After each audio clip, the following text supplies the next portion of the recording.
Hello everyone, welcome to मीहास wonderful garden. आज का मेरा पौधा है करी पत्ते का पौधा।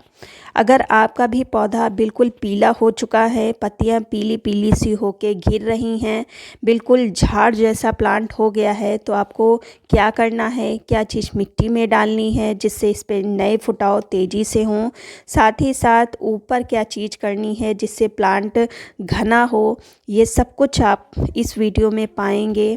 छोटे प्लांट को कैसे घना बनाना है, बड़े प्लांट को कैसे मैनेज करना है, ये सब कुछ आप इस वीडियो में पाएंगे। तो चलिए वीडियो को स्टार्ट करते हैं। करी पत्ता वैसे तो एक परमानेंट प्लांट है, पूरे साल भर रहता है, लेकिन जब बहुत ही ज़्यादा ठंडक पड़ती है तो उस समय ये डॉर्मेंट होने लगता है। ये पीली पत्तियां होके ये झाड़ने लगता है, प्लांट बिल्कुल ही खाली हो जाता है, उसमें पत्तियां नहीं रहती हैं। ये अगर प्रॉब्लम आपके भी प्लांट पर है तो आप जो मैं ट्रीटमेंट कर रही हूँ वो कर सकते हैं। सबसे पहले तो उन बिगनर्स को मैं बताना चाहूँगी जो इस प्लांट को ऐड करना चाहते हैं। अगर आप इस प्लांट को ऐड करना चाहते हैं तो ये मौसम बहुत ही अच्छा है, आप प्लांट ला सकते हैं। छोटा प्लांट आपको 40-50 रुपए में मिल जाएगा नर्सरी में, या आसपास आप बड़ा प्लांट देखेंगे अगर हो तो उसके नीचे इसके प्लांट छोटे छोटे लगे होते हैं जो कि बीज से ही ग्रो हो जाते हैं, तो उसको आप ला सकते हैं। अगर इस मौसम में आप प्लांट ले आते हैं तो प्लांट के सरवाइव करने के चांसेस बहुत ही ज़्यादा रहेंगे। इस मौसम में और बरसात के मौसम में करी पत्ता में ज़बरदस्त ग्रोथ होती है। दूसरा पॉइंट है कि अगर आप प्लांट लाते हैं तो उसको थोड़ा सा बड़े पॉट में लगाइएगा, क्योंकि ये ज़मीन में लगने वाला पौधा है। जब आप इसको पॉट में लगाएंगे तो थोड़े से बड़े पॉट की नीड रहेगी, क्योंकि इसकी जड़ें थोड़ी सी गहराई में जाती हैं, ना कि ऊपर रहती हैं। अब बात कर लेते हैं, अगर आपके पास पुराना प्लांट है और ख़राब हो रहा है, पत्तियां बहुत ही ज़्यादा पीली हो रही हैं या झाड़नुमा प्लांट हो रहा है, तब आपको क्या करना है। जैसे कि इस समय मेरे प्लांट की कंडीशन भी इस तरह की हो गई है। ये वही प्लांट है जो कि आपने पहले देखा पहले। और अगर आपके पास भी करी पत्ते का प्लांट है तो आपके भी प्लांट की कंडीशन ऐसे ही होगी। तो इसको किस तरह से सुधारना है वो मैं आपके साथ करूँगी, क्योंकि मुझे भी काम करना था, तो इसलिए मैंने सोचा आपके साथ भी शेयर करती हूँ। तो सबसे पहले तो देखिए, मेरा प्लांट काफ़ी बड़ा है, हालांकि है 1.5 साल का, लेकिन अच्छे से खाना पीना दिया गया है तो ये बहुत जल्दी ग्रोथ कर लिया है। तो है 1.5 साल का, लेकिन ये बहुत ही ज़्यादा लंबा है और लंबाई में बढ़ रहा है, चौड़ाई में उतने हिसाब से नहीं है। 12 इंच के पॉट में लगा हुआ प्लांट है और इसलिए हम इसकी प्रूनिंग करेंगे। और वैसे भी कोई भी प्लांट अगर पॉट में लगा है तो वो बहुत ज़्यादा लंबा नहीं होना चाहिए। लंबा जब होता है तब आगे आने वाले समय में तेज़ हवाएं चलेंगी, जिससे पलटने का डर रहता है। और इसका तना भी इतना मोटा नहीं होता है जिससे कि ये सपोर्ट इसको मिल सके। इसलिए ये अगर पॉट में आपका प्लांट लगा है तो उसको बहुत ज़्यादा लंबा मत बनाइए। इसलिए मैं इसकी प्रूनिंग कर रही हूँ। और पहले ये देख लेना है ग्रोथ स्टार्ट हुई है आपके प्लांट में कि नहीं हुई है। अगर प्लांट पर ग्रोथ नहीं हुई है तो आप पहले ग्रोथ लाने के लिए कुछ ट्रीटमेंट उसका करिए। एक बार प्लांट पर ग्रोथ स्टार्ट हो जाए फिर आप उसके साथ कटिंग है, रूट प्रूनिंग है, ये सब काम कर सकते हैं। तो मेरे प्लांट ने ग्रोथ स्टार्ट कर दी थी, इसलिए मैं इसकी थोड़ी सी हार्ड प्रूनिंग कर रही हूँ। जितनी लंबी लंबी ब्रांचेस हैं उनकी हाफ़ मैं कट कर रही हूँ। बहुत ही ज़्यादा मैं हार्ड नहीं कर रही हूँ कि बिल्कुल नीचे से उड़ा दूँ, ऐसा भी नहीं है। ब्रांचेस को मैं हाफ़ हाफ़ कट कर रही हूँ। अगर आपका प्लांट बिल्कुल लंबा लंबा सा एक ही ब्रांच है या 2 ब्रांच है तो आप उसकी पूरी हार्ड प्रूनिंग कर सकते हैं। आप हार्ड प्रूनिंग करेंगे तो एक ब्रांच से 2 ब्रांच आने के चांसेस रहते हैं। तो इस तरह से मैंने इसकी हार्ड प्रूनिंग, सेमी हार्ड कह सकते हैं, कर दी है। तो देखिए, अब सिर्फ डंडियाँ ही डंडियाँ बची हैं, हालांकि घबराने की बात नहीं है। ग्रोथ इस पे स्टार्ट हुई है तो बहुत ही जल्दी फुटाव आएगा। और सबसे इम्पॉर्टेंट बात है कि अगर आपका प्लांट थोड़ा सा बड़ा है तो उसको सपोर्ट ज़रूर दीजिए, क्योंकि इसका जो तना होता है वो चाहे जितना प्लांट पुराना हो जाए, इसका तना पतला ही रहता है। आपने ज़मीन में भी देखा होगा करी पत्ते का प्लांट का तना वो बहुत ज़्यादा मोटा नहीं होता है।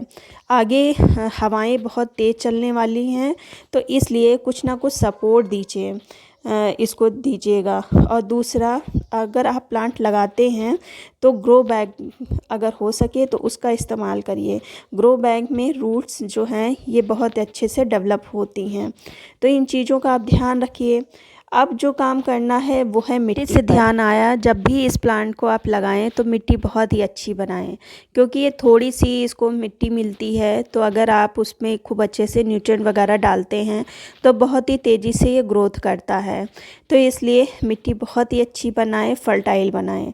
अब हम उतार लेते हैं इसको स्टैंड से, और ये मेरे ग्रो बैग में लगा हुआ प्लांट है, इसलिए मैं बहुत इसको रूट सहित नहीं निकालूंगी।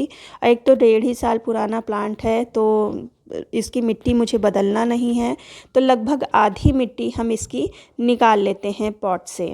तो सबसे पहले तो घास फूस जो हैं वो सब हटा देना है।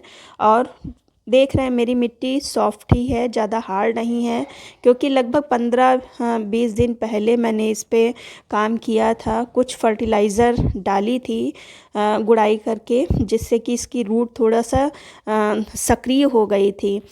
तो अगर प्लांट की आप रूट प्रूनिंग कर रहे हैं तो उसके पहले आप थोड़ी बहुत फर्टिलाइज़र है, फंगीसाइड है, ये सब मिक्स करके एक बार पहले ज़रूर डाल दें, जिससे थोड़ी सी रूट खुल जाए, फ्री हो जाए। फिर अगर आप इनकी रूट कट भी कर देते हैं तो इनके इन पर जो ग्रोथ है वो होती रहेगी। अगर आप डायरेक्ट इनकी रूट प्रूनिंग कर देंगे कुछ भी किए बगैर, तो प्लांट आपका शौक में 100% चला जाएगा। तो इस तरह से मैंने अपने प्लांट की मिट्टी लगभग आधी हटा दी है। अब हम इसमें फर्टिलाइज़र डालेंगे। तो बीज से मैंने नहीं इसकी रूट बॉल छुई है, बस किनारे किनारे से मिट्टी हटा ली है इस तरह से।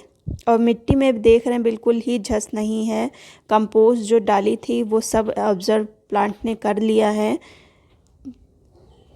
पहले मैंने कंपोस्ट लिया है, और ये काऊ डंग कंपोस्ट है। इसमें कुछ बड़े बड़े से पीस भी हैं काऊ डंग के, जिनको मैंने तोड़ा नहीं है।